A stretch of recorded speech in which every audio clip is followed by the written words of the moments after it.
நம்முடைய கவலைகளில் பெரும் பகுதி மறுமையாக இருக்க வேண்டும். மரணத்திற்கு பிறகு நம்முடைய நிலைமை என்னவாகும்? 6 அடி பள்ளத்தாக்கில் கபரில் நாம் அனந்தரமாக அனாதையாக அடக்கம் செய்யப்படுவோமே, அந்த 6 அடி பள்ளத்தாக்கில் நம்முடைய சூழல் எதுவாக மாறப்போகிறது?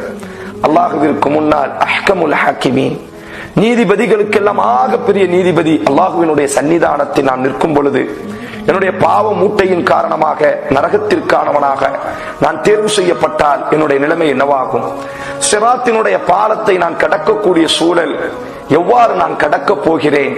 நான் ஓய்வெடுக்கக்கூடிய இடம் சுவனமாக இருக்குமா அல்லது கெட்ட நரகமாக இருக்க போகிறதா? இதுதான் ஒரு இறை நம்பிக்கையாளனினுடைய கவலையினுடைய அடிப்படை. உலகத்தினுடைய எந்த கவலைகளும் நம்மை எதுவும் மாற்றிவிடப் போவதில்லை. அல்லாஹ் எதை எழுதினானோ அதை மட்டும் தான் இந்த உலகத்தில் நம்மால் அனுபவிக்க முடியும். அதனால்தான் நபி சொன்னார்கள், மன் கானத்தில் ஆகிரத்து ஹம்மஹு, கவலைகள் அனைத்தும் மறுமையாக இருக்கட்டும், ஜஅலல்லாஹு கினாஅ ஃபி கல்பி, உங்கள் இதயத்திற்கு போதும் என்ற பக்குவத்தை அல்லாஹ் கொடுப்பார்.